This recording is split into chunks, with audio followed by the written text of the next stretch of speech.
Welcome back to EVNW stories. Banaras एक ऐसा शहर जहाँ की सुबह होती है गंगा से और उसकी शाम होती है संगीत के सुरों से। और आज उसी शहर की रूह को अपनी वायलिन के माध्यम से देश नहीं विदेशों तक पहुंचाने वाले एक शख्सियत हमारे साथ है, doctor Prashant Mishra ji. Welcome sir. Thank you so much. Sir, आप हिंदुस्तानी क्लासिकल म्यूजिक में वॉयलिनिस्ट एज अ वॉयलिनिस्ट काम कर रहे हैं और अभी as a assistant professor in Sangeet Sansthan Jaipur में कार्यरत हैं। तो आप अपनी जर्नी बनारस से जयपुर तक कुछ एक्सप्लेन कर सकते हैं हमें?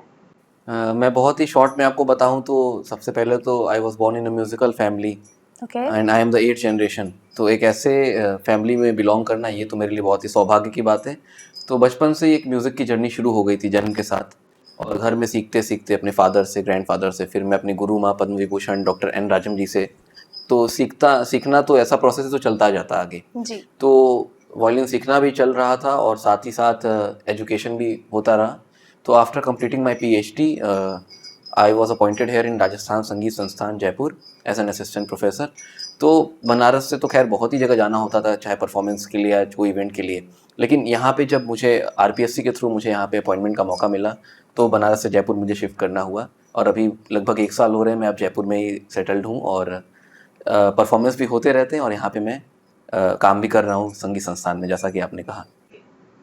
तो सर, जैसे हम लोगों ने सुना है कि जो घराने होते हैं उसमें पीढ़ी दर पीढ़ी से कोई म्यूजिक चला आ रहा होता है, संगीत में कोई शैली अपनाई जाती है। तो आप अपने बारे में कुछ बताइए कि आपने वायलिन को ही क्यों चूज किया? मैं आपको बताऊं तो सबसे पहली बात कि मेरे घर में, मेरे घराने में वॉयलिन किसी ने नहीं बजाया था मेरे फैमिली में। आई am the first one two play violin. और मेरे घर में मेनली तबला का घराना रहा है। जो बनारस घराने में जो तबला बजा है, जिसके जो सबसे पहले प्रवर्तक रहे जिन्होंने शुरू किया, पंडित राम सहाय जी, तो उनके 5 प्रमुख शिष्य रहे हैं, मेन डिसाइपल्स 5। उसमें से एक मेरे पूर्वज रहे, मेरे एंसेस्टर पंडित राम शरण जी। तो उन्होंने तबला शुरू किया और उसके बाद उनसे सीखा, उन्होंने अपने घराने में संगीत फिर चलता आया। और इस घराने में तबला का घराना रहा है, साथ ही सितार रहा है। मेरे फादर, मेरे ग्रैंडफादर, मेरे भाई सभी लोग सितार में भी बहुत अच्छे आर्टिस्ट, और उसके अलावा वोकल का भी घराना रहा है। और सितार, तबला, वोकल, इनके अलावा वॉयलिन कभी नहीं रहा है। लेकिन बचपन से मेरा एक इंटरेस्ट रहा कि मैं वॉयलिन सीखूं, और स्पेशली मैं एक बहुत ही कम एज में जब रहा, आई गेस 6-7 साल से, तब से मैंने रिकॉर्डिंग्स में कहीं टीवी पे कहीं मैंने अपने गुरु माँ को वॉयलिन बजाते हुए देखा। तो मन में आया कि नहीं, वॉयलिन ऐसा इंस्ट्रूमेंट इतना अच्छा कैसे बज सकता है, तो मुझे यही सीखना है। तो मैंने अपने फादर से ऐसे बहुत ही रिक्वेस्ट किया और उन्होंने पूरा सपोर्ट किया कि ये सब्जेक्ट घर में नहीं था, तो भी बोला नहीं, आपको सिखवाऊंगा मैं। तो उन्होंने फिर मुझे शुरू किया और घर में शिक्षा हुआ। और प्रोफेसर वी बालाजी सर है बनारस में, उनसे मैंने शुरू किया।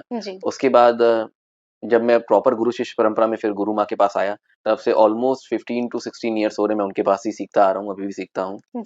तो वॉयलिन की यही मेरी एक जर्नी ऐसी चलती आ रही है जी। आपकी जानकारी सुन के अच्छा लगा। आप हमें थोड़ा ये बताइए कि आपने जो वॉयलिन चूज किया उसमें दो style of violin, there are 2 styles of violin.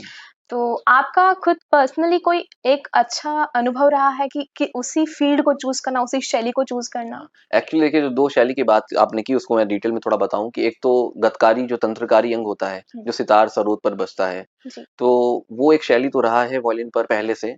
लेकिन उत्तर भारतीय संगीत में 2 पद्धति भी होते हैं हिंदुस्तान में। उत्तर भारतीय जो हिंदुस्तानी संगीत पद्धति, और दक्षिण भारतीय संगीत पद्धति जो कर्नाटक संगीत पद्धति कहते हैं। तो दक्षिण भारतीय संगीत में, साउथ में तो वोकल स्टाइल रहा है, गायकी अंग वॉयलिन पर। लेकिन उत्तर भारतीय संगीत पद्धति में इसका योगदान, पूर्ण योगदान गुरु माँ को जाता है, जिन्होंने गायकी अंग को इतना ज्यादा एक पॉपुलराइज किया और नया एक इनोवेशन वॉयलिन पे उत्तर भारतीय संगीत पद्धति में करके दिखाया कि जो वोकलिस्ट गाते हैं वो गाने को कैसे वॉयलिन पर निकाल सकते हैं। तो तंत्रकारी अंग पहले से एक शैली रही है वॉयलिन पर। दूसरा स्टाइल है गायकी अंग, वोकल स्टाइल, तो वो गुरु माँ ने शुरू किया। तो ये स्टाइल ऐसा है कि जो सुनते ही, मैं क्या, कोई भी ऐसे वॉयलिनिस्ट तुरंत अट्रैक्ट होंगे। और एक नॉन म्यूजिकल ऑडियंस को भी आप सुनाएंगी तो वो भी एक वोकल स्टाइल से अट्रैक्ट, क्योंकि जो आप गाने सुनते हैं वही वोकल ख्याल सुनते हैं, बंदिश सुनते हैं, उसी को वॉयलिन पे वैसा ही सेम एज इट इज उतार देना। तो उन्होंने वैसा किया कि मैं इसीलिए वो वोकल स्टाइल से अट्रैक्ट हुआ।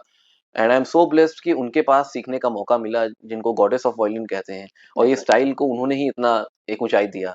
तो उनके पास सीखा, तो इसलिए इस स्टाइल से ही मैं अट्रैक्ट हुआ और मैं इसी में अपना वादन अब सीखता हूँ और परफॉर्म करता हूँ। जी बिल्कुल।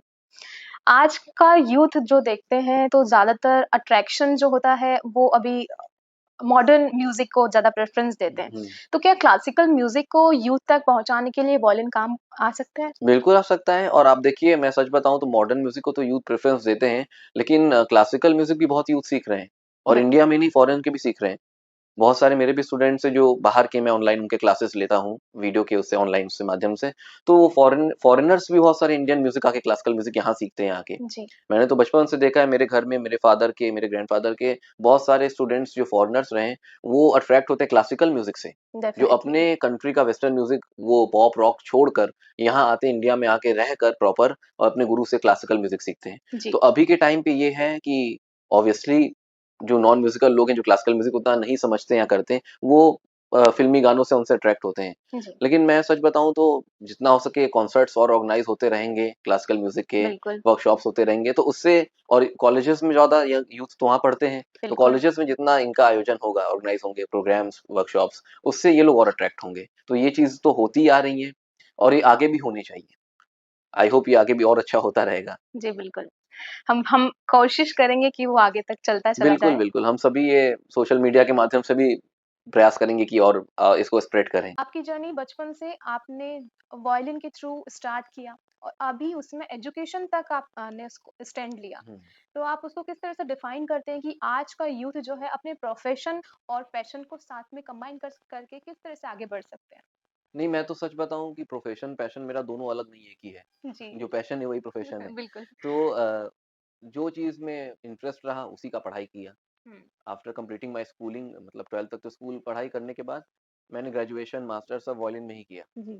और फिर पीएचडी भी वायलिन में किया। मेरा पीएचडी का टॉपिक तो बहुत ही अच्छा रहा, मेरी गुरु माँ के बायोग्राफी पर, उनकी जीवनी, उनके कंट्रीब्यूशंस पर मैंने काम किया। ओके। तो जब उसी चीज़ में इंटरेस्ट है तो उसमें काम किया, और उसी को प्रोफ़ेशन बनाया पूरी तरह बिल्कुल। से, फुल टाइम प्रोफ़ेशन उसको अपना समझ के। तो प्रैक्टिस तो करना होता था, क्योंकि परफ़ॉर्म करना है, बजाना है, तो जी। प्रैक्टिकल आना, प्रैक्टिस करते थे, और साथ ही एक एकेडमिक काम भी करना एक रिस्पॉन्सिबिलिटी थी। बिल्कुल। पढ़ाई करना है तो थ्योरी भी पढ़ना है, और फिर उसके बाद पीएचडी कर रहे हैं तो थीसिस लिखना है, आर्टिकल्स लिखने हैं। बिल्कुल। फिर वो पीएचडी करने के बाद असिस्टेंट प्रोफ़ेसर लाइन में आना, इधर जॉब, और इधर एक प्रोफ़ेसर लाइन में।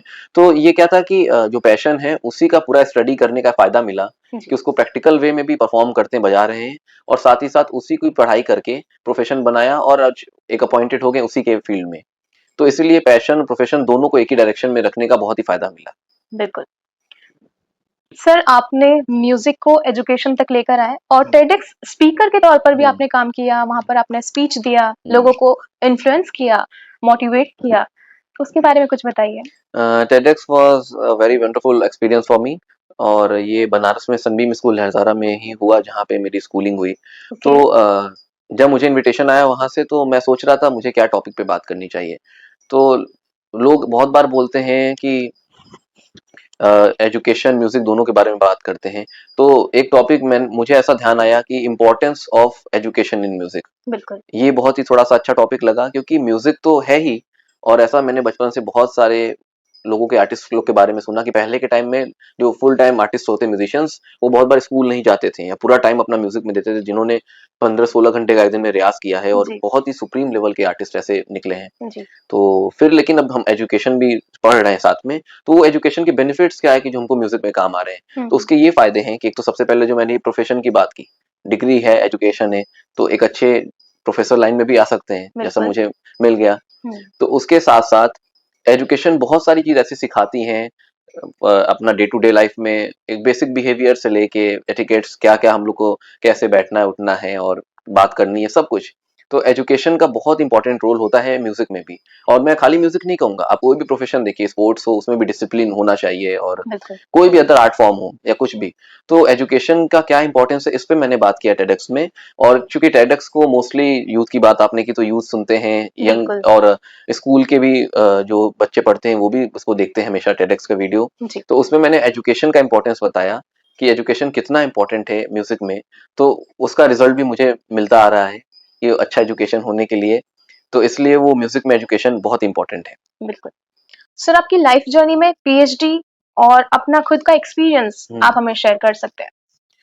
तो पीएचडी करना तो बहुत ही ज़रूरी रहा, इसलिए क्योंकि पहले से ये क्लियर था कि मुझे एज़ एन आर्टिस्ट तो बनना ही है, और उसके साथ-साथ मुझे एक प्रोफेसर ऐसा भी काम करना है, उसमें लाइन में जाना है। जी। तो इसके पीछे the biggest inspiration is my गुरु। जी। उन्होंने भी ऑलमोस्ट 40 इयर्स बीएचयू जो बनारस हिंदू यूनिवर्सिटी है वहां पे रहकर बनारस में, और लेक्चरर, प्रोफेसर और उसके बाद डीन भी फैकल्टी की बनी, और उन्होंने एक एकेडमिक में ऐसा उनका एक योगदान है, उन्होंने काम किया। जी। तो वो पद्मश्री अवार्ड उनको 1984 में हुआ। उसके बाद में 1997 तक उन्होंने बीएचयू में जॉब किया, फिर रिटायरमेंट के बाद वो बॉम्बे गई। जी। तो उन्होंने दोनों चीज कैसा बैलेंस किया कि एक इतनी ही बड़ी लेवल की आर्टिस्ट होने के साथ साथ एक गुरु, एक प्रोफेसर होकर उन्होंने सिखाया। बिल्कुल। तो पीएचडी इसलिए भी जरूरी था क्योंकि मुझे इस फील्ड में आना था, प्रोफेसर भी बनना था, और बिना पीएचडी के तो ये अभी पॉसिबल होता नहीं, वो एलिजिबिलिटी होती है, चाहता है। हाँ। तो पीएचडी करने का प्लान था। प्लस पीएचडी के बारे में मैं एक और बात बताऊं, पीएचडी करना लोगों के लिए बहुत बार स्ट्रेस का काम होता ही है, क्योंकि एक पीएचडी करना आसान नहीं होता, मुश्किल होता है। यस। तो लेकिन मेरे लिए कभी भी ये स्ट्रेस वाला चीज नहीं रहा, क्योंकि मैंने बताया आपको मेरा टॉपिक मेरी गुरु माँ के ही बायोग्राफी पे रहा। तो बहुत ही मेरे लिए कंफर्टेबल इजी टॉपिक रहा। उनके पास मेरा इतना एक मैं बहुत ही लकी हूँ कि मुझे घर जैसा फील आता है उनके पास, फैमिली जैसा। तो मैं कभी भी उनके पास जाता हूँ, कोई भी पीएचडी से रिलेटेड बातें होती है, मैं दूर भी हूँ तो फोन से पूछता था और जाता। तो पीएचडी करना एक बहुत ही इजी मेरे लिए, मैं सच बताऊं तो रहा। तो पीएचडी करना, और साथ ही साथ मैं मेरे फादर को भी मैं बचपन से बहुत अपना आइडल मानता आया हूँ, सभी मानते हैं अपने फादर को। उन्होंने भी ऐसा ही किया कि वो एक टॉप ग्रेड आर्टिस्ट है, बहुत ही हाई लेवल सितार प्लेयर है, और साथ ही साथ वो भी ऑलमोस्ट 40 ईयर्स उन्होंने, मोर देन 40 ईयर्स उन्होंने काम किया एज अ लेक्चरर, प्रोफेसर, और वो भी बीएचयू में डीन रहे हैं और हेड। तो उन्होंने भी एक आर्टिस्ट के साथ साथ प्रोफेसर होना, उन्होंने भी डॉक्टरेट किया हुआ है। तो मैं अब जब गुरु को, फादर को, इन लोगों को देखता हूँ, उन्हीं से इंस्पिरेशन मिलती है। तो इसलिए वायलिन बजाना सीखना तो है ही, परफॉर्म करना, लेकिन पीएचडी करना भी बहुत जरूरी है। ये मैंने अपने गुरुओं से सीखा कि एक डिग्री होनी चाहिए, जॉब डिसेंट प्रोफेसर है तो अच्छी बात है। तो उससे मैं क्या कर सकता हूँ कि एज एन आर्टिस्ट तो परफॉर्म करूंगा, और उसके साथ साथ सिखाने का कार्य भी कॉलेज यूनिवर्सिटीज में, और टीचिंग एक्सपीरियंस भी रहेगा। तो उसके लिए पीएचडी तो मस्ट है करना, अगर आपको प्रोफेसर बनना है तो। और पीएचडी के बारे में मैं सच बताऊं तो बहुत से लोगों को, जैसा मैंने कहा, स्ट्रेस होता है या टॉपिक बहुत मुश्किल होता है, तो मैं देखता हूँ बहुत बार किसी भी बड़े आर्टिस्ट के पास इंटरव्यू के लिए अपॉइंटमेंट लेना, बहुत ही मुश्किल से उनका एक अपॉइंटमेंट मिल पाता है, या कहीं उनको 2 मिनट 5 मिनट बात कर पाते हैं तो बहुत ही उनके लिए काम आता है। तो मुझे इसलिए इस टॉपिक में इजी रहा कि मैं जिनके ऊपर टॉपिक है उनके पास ही हूँ, तो सब कुछ उनसे डायरेक्ट प्योर इन्फॉर्मेशन मुझे मिलता गया। इसके साथ साथ मेरा पीएचडी बहुत ही इजिली कंप्लीट हुआ, और जिसकी वजह से मुझे फिर अपॉइंटमेंट भी मिल गया। सर, मैंने सुना है कि संगीत एक साधना है, और ये हम सब भी जानते ही हैं। तो संगीत में साधक जो है वो अपने रियाज के थ्रू अपना साधना करता है। तो आप अपने रियाज के बारे में कुछ बताइए हमें। रियाज के बारे में बताऊं तो बचपन से ही घर में संगीत का ऐसा माहौल रहा, क्योंकि म्यूजिकल फैमिली में है। तो जब खुद संगीत शुरू भी नहीं किया था, मतलब एक बच्चा जब पैदा होता है तो बड़े होते होते, तो जब संगीत शुरू भी नहीं किया था, तो उस समय से भी घर में ऐसा एक माहौल रहता था कि सोकर उठने के साथ से लेकर एक आदत सी पड़ गई, कान में संगीत जाता था। चाहे उस टाइम पे मेरे ग्रैंडफादर पंडित सुरेंद्र मोहन मिश्रा जी, वो बहुत ही ग्रेट सितारिस्ट, तो वो खुद रियाज करते थे। एक वो तो बहुत ही एक सीनियर सिटीजन से 70 अराउंड उनका एज था जब मैं बच्चा रहूंगा। हाँ। तो मैं उनको सुनता था, सुबह रियाज करते थे। मेरे फादर के बहुत सारे स्टूडेंट्स आते थे, सुबह से क्लास होती रहती थी घर पे। फिर मेरे बड़े भाई लोग जो रियाज करते रहते थे, तो ये सुबह सुबह सुनने का एक और रियाज जो होता था वो देखने का मौका मिल गया घर में संगीत होने से। अब उस माहौल में ही पले बड़े, तो जब 3-4 साल की उम्र में पहले वोकल म्यूजिक शुरू किया, गाना सीखना, तो एक घर में डर रहता था, क्योंकि सुबह से पापा और दादाजी सब लोग बैठाकर रियाज कराते थे। तो रियाज करना तो कंपलसरी रहा, आज भी करना है, आगे भी करते रहना है। और इसमें मेरी गुरु माँ ने रियाज में क्या एक अलग सा एकदम स्टैंडर्ड सेट कर दिया कि she is around 89 years old now. आज के टाइम में भी वो सुबह 5 बजे रियाज करती हैं, शाम को रियाज करती हैं, वो रियाज मेंटेन किया वो उन्होंने, और परफॉर्म करती हैं। तो मैं बचपन से रियाज तो करते ही आ रहे हैं, और रियाज कभी कभी नहीं करते तो उसकी वजह से डांट भी मिलती है अपने गुरु से, अपने फादर से। और वो आज भी, मैं बाहर रहता हूँ, जयपुर में हूँ, यहाँ पे ना मेरे पिताजी माताजी रहते हैं, ना मेरे गुरु रहती हैं कोई, लेकिन जब भी उनसे बात होती है तो वो लोग पूरे टाइम ये पूछते हैं कि रियाज कितना किया, आज किया कि नहीं, सुबह किया या नहीं। तो इसलिए भी करना है कि वो पूछेंगे तो मैं फिर डांट के डर से भी, और साथ ही साथ जब परफॉर्म करना है, बजाना ही है, तो रियाज की कमी होगी तो नहीं बजेगा, ये तो सिंपल है। कोई भी फील्ड में आप प्रैक्टिस नहीं है तो नहीं कर सकते, तो वो तो मस्ट है। तो रियाज तो आज भी करते ही हैं, और हमेशा करते रहना है, उसमें कमी नहीं होने देना है, बिल्कुल। तो देखा आपने, आपको रियाज कंटिन्यू करना है और कंसिस्टेंसी के साथ करना है। सब म्यूजिक में आज के जो चैलेंजेस हैं उनको आप किस तरह से देखते हैं? कुछ अपॉर्चुनिटीज के रूप में या फिर कुछ हर्डल्स के रूप में? नहीं, अपॉर्चुनिटीज तो मतलब मोस्टली है ही म्यूजिक में। अच्छा आप परफॉर्म करेंगे, सीख लिया तो आपको बहुत सारे अपॉर्चुनिटीज मिलेंगे स्टेज पे परफॉर्मेंस का या कहीं भी आपको अच्छे अपॉइंटमेंट में जॉब में। लेकिन हर्डल्स भी बहुत सारे हैं। पहले तो क्या है कि आप देखिए कंपटीशन भी बहुत है जी। म्यूजिक में। बहुत इजी नहीं है। पहले म्यूजिक सीखना इजी नहीं, लोगों को लगता है म्यूजिक इजी होगा, पढ़ाई में नहीं अच्छा है तो म्यूजिक में कर लेगा। जी। ये बहुत मुश्किल है, पढ़ाई से भी ज्यादा मुश्किल हो जाएगा। सुर में सारे गमा पधा निशा गाने में ही बहुत साल लग जाते हैं। तो सुर का लय का ज्ञान मिलना ही पहली बात, उसको साधना बहुत मुश्किल है। फिर अगर आप सीख भी रहे हैं, अच्छा आप अच्छा कर रहे हैं, तो उसके बाद आप परफॉर्म करेंगे, आपको कितने स्टेजेस मिलेंगे, आप कितना परफॉर्म कर पाएंगे, कितना आपका नाम होगा, ये भी कोई फिक्स नहीं, गारंटीड नहीं है। अच्छे अच्छे आर्टिस्ट होकर भी वो कहते हैं कि अभी मुझे बहुत ज्यादा स्टेजेस नहीं मिल रहे हैं या कहीं ना कहीं स्ट्रगलिंग पीरियड चलता रहता है। तो हर्डल्स तो आते ही हैं कि कहीं किसी को स्टेजेस नहीं मिलते, किसी को बहुत सारे अपॉर्चुनिटीज नहीं मिल रहे हैं। तो साथ ही एक और चीज ये है कि पहले तो फिर आपने सीखा तो आप गुरु के पास, तो आपको गुरु के पास पूरा प्रॉपर सीखने, मुझे तो देखिए बहुत ही अच्छा एक अपॉर्चुनिटी था कि घर में संगीत सीखने को मिल गया इजली। हाँ। उसके बाद गुरु माँ के पास गया, उन्होंने भी इतना इजिली सिखाया। She is one of the best Guru, greatest गुरु जिन्होंने ऐसे सिखाया, और सबको ऐसे सिखाती हैं वो तो दिल खोलकर।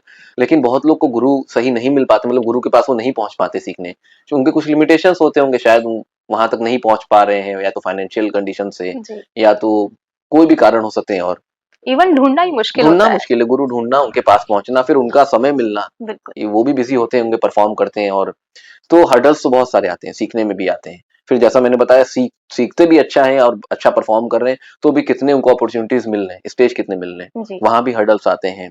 फिर कंपटीशन होने की वजह से क्या होता है कि बहुत बार एक जैसे आर्टिस्ट बहुत सारे हैं। हाँ। तो किसी एक को काम मिल रहा है और को उतना नहीं मिल रहा है, तो वहां भी हर्डल्स हैं। लेकिन हम लोग हर्डल्स पे उतना ध्यान नहीं देते हैं, क्योंकि we always feel that hurdles तो किसी भी चीज में आएंगे, लेकिन अगर अपने को ब्लेस्ड महसूस करेंगे कि मुझे जितना मिल रहा है उतना उसमें सेटिस्फाइड रहेंगे पहले तो, और बहुत ज्यादा एक्सपेक्टेशन रखे, और बहुत ज्यादा मैं नहीं बिलीव करता इसमें। मैं आपको एक रीजन इसके पीछे ये बताऊं कि इसमें मैं अपने, जैसा मैंने बताया, गुरु जी, अपने गुरु माँ को और अपने पिताजी को देखा कि एक अच्छे डिसेंट जॉब में होने के साथ साथ म्यूजिक परफॉर्म आर्टिस्ट हैं, तो आर्टिस्ट तो है ही, वो अच्छा परफॉर्म कर रही हैं, लेकिन उनको पता है कि किसी महीने में 1-2 कम प्रोग्राम मिलेगा, नहीं उतना है, कोई बात नहीं, एक अच्छा है कि मेरा एक सोर्स ऑफ इनकम है और मेरा अच्छा एक नाम है और काम मेरा चल रहा है। तो इसलिए बहुत ज्यादा कभी ऐसा मुझे भी फील नहीं हुआ अभी इस एज में आके कि अभी तो बहुत ही लंबी जर्नी बची, लेकिन ऐसा नहीं फील होता ईश्वर की कृपा से कि कोई हर्डल्स आ रहे हैं या काम नहीं है मिलेगा, कुछ ऐसा पता है जितना मिल रहा है ठीक है, अभी और अच्छा करेंगे और मिलेगा, नहीं तो एक जगह तो काम और अच्छा चल ही रहा है जी। तो लेकिन उनके लिए मुश्किल होती है, जो सच में उनके लिए हर्डल ही है एक तरह से, जो शायद वैसा परफॉर्म नहीं पूरा कर पा रहे हैं। प्रोग्राम तो सभी को चाहिए, काम चाहिए, और फिर जो उसके पीछे रीजन आता है, जब वो काम के ऊपर भरोसा नहीं है, प्रोग्राम भी चाहिए सब है, तो अब कहना नहीं चाहिए, लेकिन ऐसे मैं देखा है, जो मैंने एक्सपीरियंस किया है, बहुत से लोग फिर क्या करते हैं, वो फिर बहुत लोगों को ऑब्लाइज करना या शॉर्टकट के तौर पे अब लोगों से रिक्वेस्ट करना कि मुझे काम मिलने के लिए उनको सिफारिश करना, ये सब अच्छा नहीं लगता। तो हमने तो ऐसी आदत कभी बनाई नहीं कि किसी को भी चाचा जी, बुआ जी और दीदी करके अवार्ड पा लेना या प्रोग्राम कर लेना। आप ऐसा काम करो कि आपको मिल जाए, और 1-2 कम भी मिले तो उसमें आप संतुष्ट रहिए, और रियाज करके पता है कि अच्छा करेंगे तो कल को मिल ही जाएगा। डेफिनेटली। तो इसलिए वो हर्डल्स को ही पहले तो हटा देना है जी। और ये बस ये देखना है कि बस रियाज अच्छा करेंगे तो काम तो मिलेगा ही। डेफिनेटली।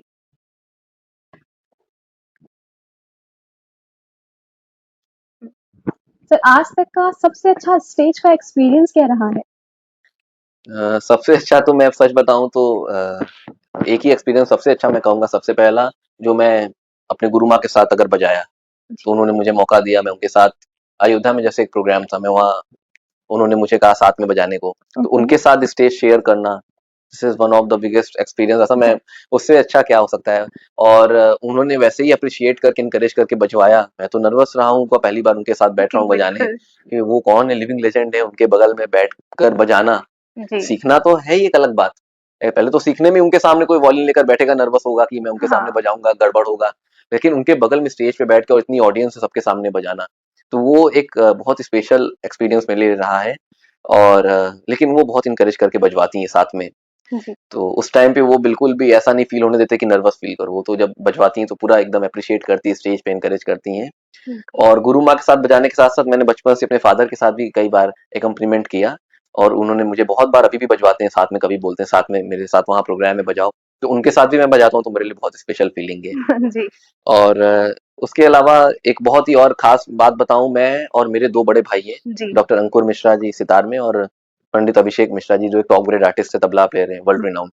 तो मैं तीनों भाई एक साथ हम लोगों ने एक ट्रायो जैसा कॉन्सेप्ट रखा है, जिसको हम लोगों ने कई जगह परफॉर्म किया और बहुत ही वो मतलब लोगों का उस पे प्यार मिला और बहुत ही हिट हुआ। ऑनलाइन स्ट्रीमिंग हुई तो ऑलमोस्ट उस कॉन्सर्ट में 20 मिलियन व्यूज आए।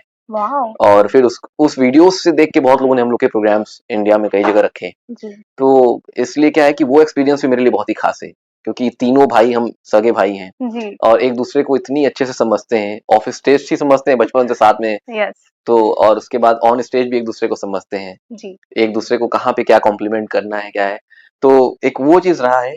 और सेकंड ये कि जब वहां पे मैं परफॉर्म किया तो मुझे एक बहुत ही वो अंदर से एक जॉय, ऐसा खुशी जैसा एक्सपीरियंस रहा। तो ये एक्सपीरियंस है, एक तो गुरु माँ के साथ, फिर पिताजी के साथ, फिर अपने भाई लोग के साथ, ये मेरे लिए बहुत ही सबसे स्पेशल एक्सपीरियंस रहा है स्टेज का। Okay, today I am feeling very blessed because आज हमारे साथ है डॉक्टर प्रशांत मिश्रा जी। सर, आपने कब रियलाइज किया कि this is not just my interest, it's my passion और I want to continue this one? देखिए, एक तो हम लोग को बचपन से ये रियलाइज हो जाता है कि यही पैशन है, इंटरेस्ट है, सब कुछ इंटरेस्ट आ ही जाता है। जैसे मैंने बताया, घर में संगीत का जब माहौल मिलता है और वो एक मतलब ऐसे फैमिली से बिलोंग करते हैं जहाँ पे म्यूजिक ही म्यूजिक है, तो इंटरेस्ट तो बचपन से ही आ जाता है म्यूजिक में। मेरे घर में क्या होता है कि कोई भी बच्चा जब 2-3 साल 4 साल का होता है तो वो अपने से कहीं तबला रखा रहता है तो उसमें हाथ चलाने लगता है देखकर, कहीं अपने से बैठकर गाने का प्रयास करता है या कोई भी इंस्ट्रूमेंट पकड़ लेता है, तो बचपन से इंटरेस्ट म्यूजिक में आ जाता है। तो म्यूजिक में भी क्या है, बहुत सारी विधाएं हैं, गायन है या तबला है, सितार, वायलिन इंस्ट्रूमेंट से, या कोई डांस फॉर्म में जाता है, तो वो पर्टिकुलर उस फील्ड में उसका इंटरेस्ट दिखने लगता है। जैसा मैंने बताया कि वायलिन में मेरा इंटरेस्ट आया, मैंने बहुत ही कम एज में गुरु माँ के वीडियोस देखे ऐसा और टीवी पे, तो मुझे ऐसा लगा कि मुझे ये सब्जेक्ट लेना है, मुझे इंस्ट्रूमेंट सीखना है, तो इंटरेस्ट आया। अब वही पैशन बन गया, वही प्रोफेशन बन गया, तो उसमें फिर दूसरा रास्ता ही नहीं था कि कुछ और काम करना है या कुछ। तो ये रियलाइज तभी से हो गया था कि जो इंटरेस्ट है वही पैशन है और उसी में मुझे काम करना है, तो उसी को सीरियसली सीखा और अभी भी सीख रहे हैं और उसी में काम करते चल रहे हैं आगे। जी। तो आइए इस कॉन्वर्सेशन को वाइंड अप करते हैं उन्हीं की म्यूजिक के साथ। श्योर। तो मैं एक शॉर्ट में एक भजन बजाता हूँ, बहुत ही फेमस है, रघुपति राघव राजा, उसी के साथ समापन करते हैं।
इतना काफी, और कुछ है तो बताइए, कर लेते हैं। 5 मिनट। हाँ, अब आपने 6 भी दिया है तो अरे सिर्फ कुछ और।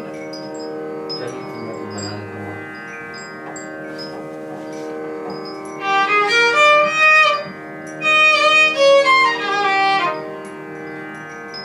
क्या सुनना चाहेंगे, ऐसा कुछ बोलिए तो ऐसा। कर दीजिए। अरे फिल्मी गाने आप सुनेंगे?